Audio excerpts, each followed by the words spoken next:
नमस्कार दोस्तों, मैं हूं डॉक्टर सीमा और योग आयुर्वेद ज्योतिष चैनल में आपका बहुत बहुत स्वागत है।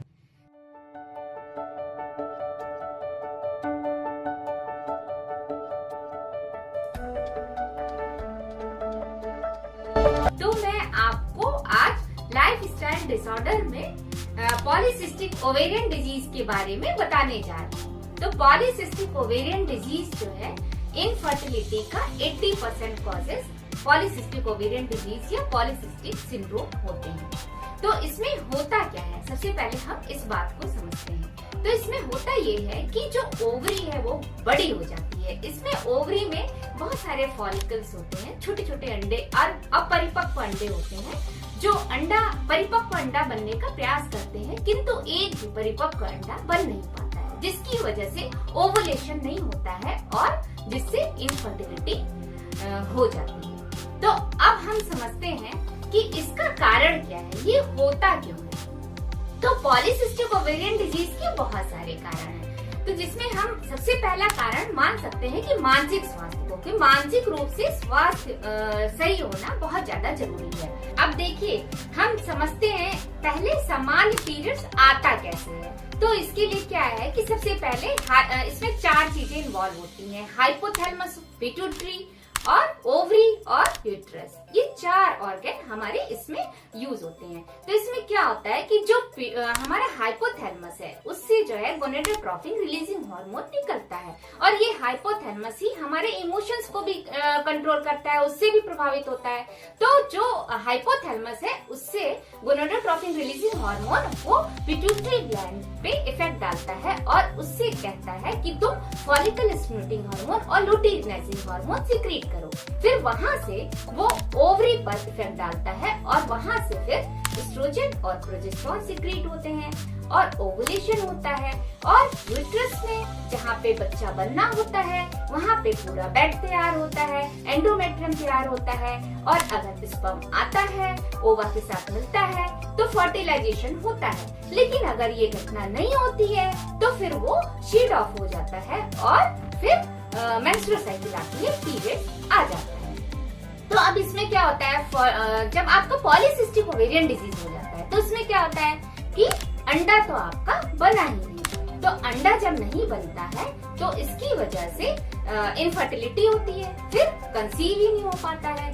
और फिर ये होता, फिर इसके लिए फिर हमने क्यों कहा कि मानसिक कारण है। तो मानसिक कारण क्या बताया कि इसका जो स्टार्टिंग होती है सामान्य पीरियड्स की, वो हाइपोथैलेमस से होती है। तो हाइपोथैलेमस पे जब आप इमोशनली डिस्टर्ब हो गए, जब आप मानसिक रूप से अवसाद में चले गए, तो वो जो हार्मोन होता है वो डिस्टर्ब हो जाता है। हार्मोनल डिस्टरबेंस की वजह से आपका जो है ओवुलेशन नहीं हो पाता है, तो इस वजह से ओवा भी नहीं बन पाता है और ये पॉलीसिस्टिक ओवेरियन डिजीज होता है। तो इस तरह से हमें समझ में आया कि मानसिक कारण है एक पॉलीसिस्टिक ओवेरियन डिजीज होने का।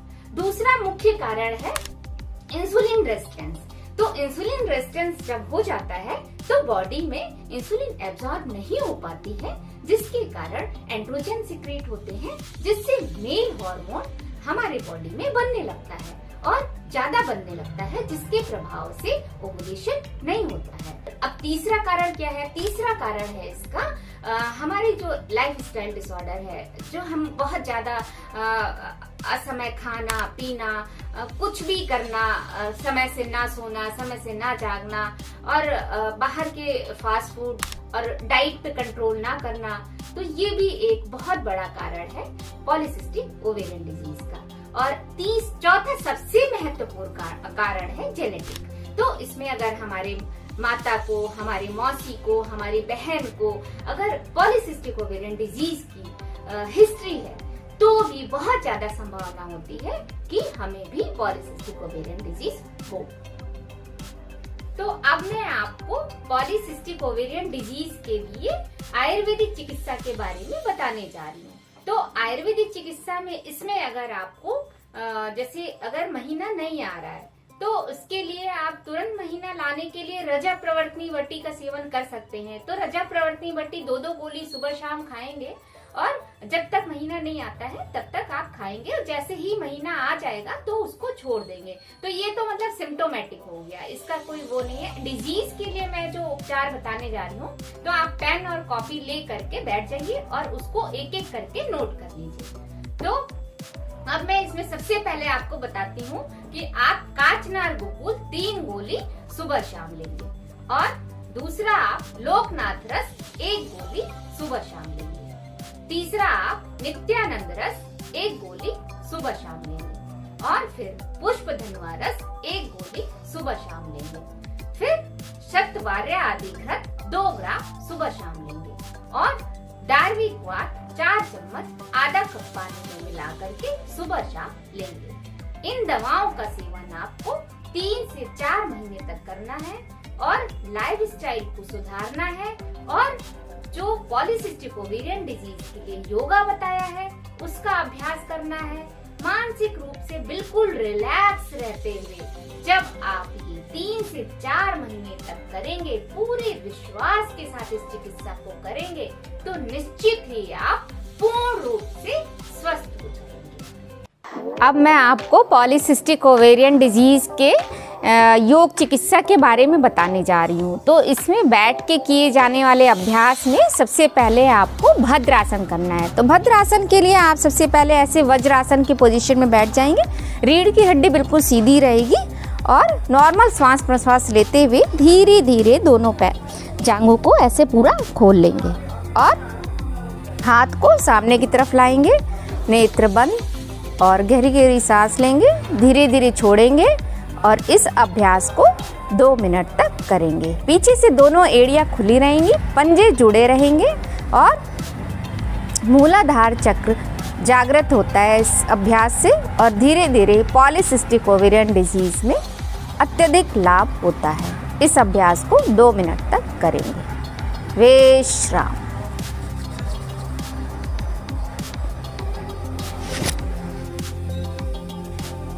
अब मैं आपको पॉलीसिस्टिक ओवेरियन डिजीज के लिए बैठ के किए जाने वाले दूसरे अभ्यास के बारे में बताने जा रही हूँ। तो दूसरा अभ्यास आप नाड़ी संचालन करते हैं। तो इसमें जैसे दंड आसन में आप पहले बैठ गए, रीढ़ की हड्डी बिल्कुल सीधी, और धीरे धीरे दोनों पैरों को फैलाएंगे। जितना फैला पाएंगे उतना फैलाएंगे, इसमें बिल्कुल परेशान होने की जरूरत नहीं है। और अगर बहुत कम भी फैल पाए तो उसमें भी परेशान होने की जरूरत नहीं है। धीरे धीरे अभ्यास से ये होने लगेगा। इसके बाद फिर नॉर्मल श्वास प्रश्वास लेते हुए दाहिने हाथ से बाएं पैर के अंगूठे को और बाएं हाथ से दाहिने पैर के अंगूठे को टच करेंगे। इसको ऐसे करेंगे।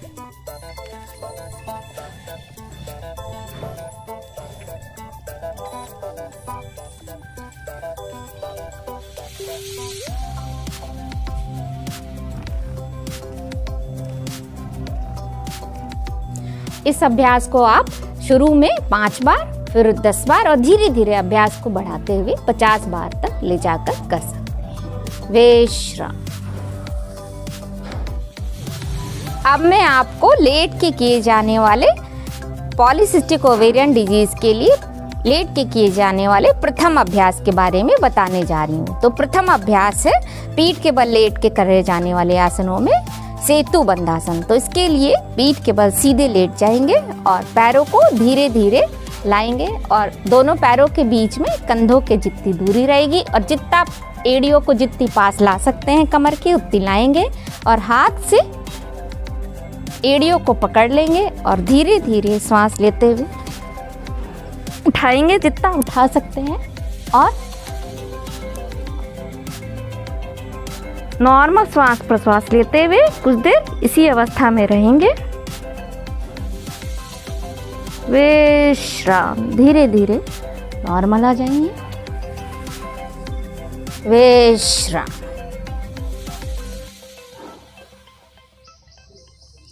इस अभ्यास को 1 मिनट तक या 30 सेकंड तक कर सकते हैं।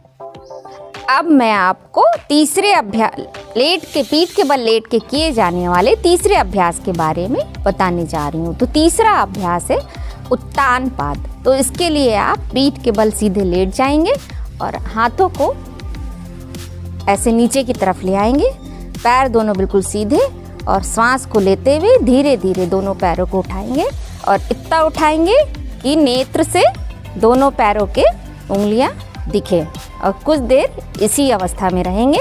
नॉर्मल श्वास प्रश्वास। विश्राम। धीरे धीरे पैरों को नीचे लाएंगे, झटके से नहीं लाएंगे, धीरे धीरे अभ्यास को खोलेंगे। विश्राम।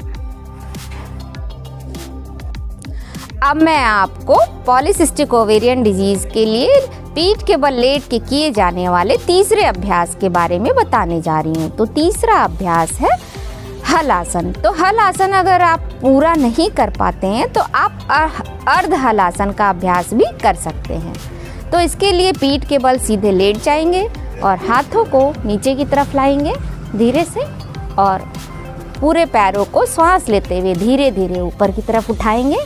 तो ऐसे करते हैं। तो ये अगर आप नए अभ्यासी हैं तो आप ऐसे अर्धहलासन भी कर सकते हैं और अगर आप कर पाते हैं तो फिर पूर्ण हलासन। पूर्ण हलासन के लिए ये पीछे की तरफ ले जाएंगे पैरों को।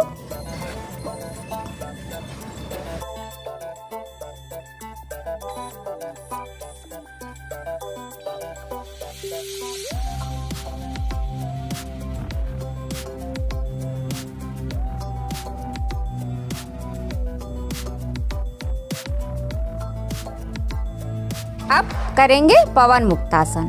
पीठ के बल लेट जाएंगे और पैरों के पंजों को जमीन से लगाते हुए धीरे धीरे लाएंगे। दोनों हाथों से पैरों को पकड़ लेंगे और पंजे ऐसे नीचे की तरफ रहेंगे और श्वास छोड़ते हुए आगे की तरफ उठाएंगे। विश्राम। अब पॉलीसिस्टिक ओवेरियन डिजीज में आप प्राणायाम करेंगे, कपालभाति प्राणायाम। तो बैठ जाएंगे सुखासन या सिद्धासन में, ऐसे ज्ञान मुद्रा, नेत्र बंद और श्वास को बाहर की तरफ छोड़ेंगे। बाहर की तरफ जब श्वास को छोड़ेंगे तो पेट अंदर की तरफ संकुचित होगा। इस अभ्यास को अगर आप नए अभ्यासी हैं तो प्रारंभ में 5 बार, धीरे धीरे बढ़ाते हुए अभ्यास को 100 बार और धीरे धीरे बढ़ाते हुए 500 बार तक ले जाएंगे। प्रारंभ में अभ्यास करने पे अगर आप मृदुकोष्ठी हैं तो हो सकता है कि आपको लूज मोशन हो, तो परेशान होने की जरूरत नहीं है। रीढ़ की हड्डी सीधी, नेत्र बंद, ज्ञान मुद्रा और श्वास को बाहर की तरफ छोड़ेंगे।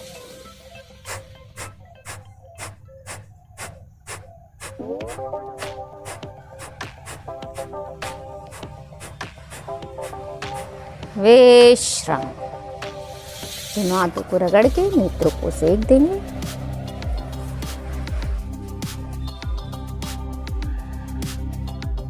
अगला अभ्यास करेंगे प्राणायाम, अनुलोम विलोम प्राणायाम। तो इसमें रीढ़ की हड्डी सीधी रहेगी, सुखासन या सिद्धासन में जैसे भी आप बैठ सकते हैं, बैठेंगे और इस तरह से मुद्रा बना लेंगे। अंगूठे से दाहिने नाक को, दाहिने अंगूठे से दाहिनी नाक को बंद करेंगे, बाई नाक से श्वास को भरेंगे।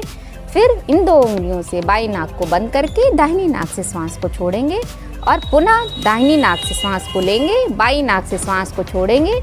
ये एक अभ्यास हुआ। ऐसे ही 35 बार करेंगे। देखिए,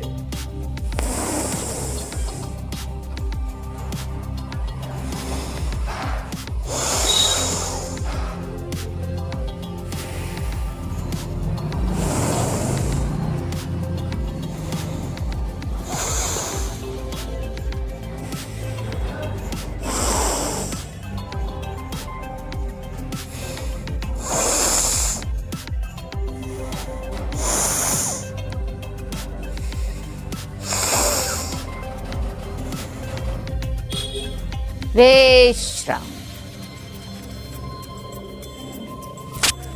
अब तीसरा अभ्यास आप ध्यान करेंगे। ध्यान के लिए आप सुखासन या सिद्धासन में जैसे भी आपको आराम से आप बैठ सकते हैं, बैठेंगे।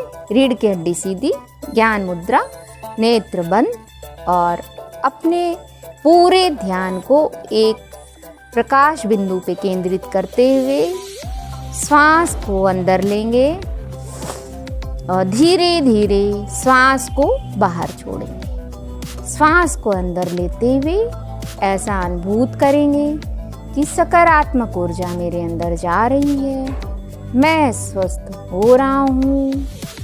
ऐसा अनुभूत करते हुए गहरी गहरी श्वास अंदर लेंगे और धीरे धीरे श्वास को बाहर छोड़ेंगे। जब श्वास को बाहर छोड़ेंगे तो ऐसा अनुभूत करेंगे कि मेरा सारा रोग बाहर जा रहा है, मैं स्वस्थ हो रहा हूँ, मेरी सारी नकारात्मक ऊर्जा बाहर जा रही है। ऐसा अनुभूत करते हुए श्वास को छोड़ेंगे। गहरी गहरी श्वास लेंगे, श्वास को छोड़ेंगे और पूरा ध्यान अपने श्वासों पे केंद्रित करते हुए इस अभ्यास को 10 मिनट करेंगे। विश्राम।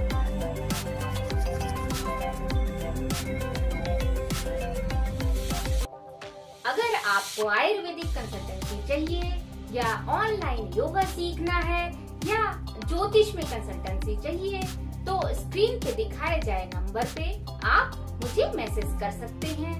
और अगर आपको ये वीडियो पसंद आया है तो लाइक करें और अगर आपको भविष्य में ऐसे वीडियो और चाहिए तो आप सब्सक्राइब करें।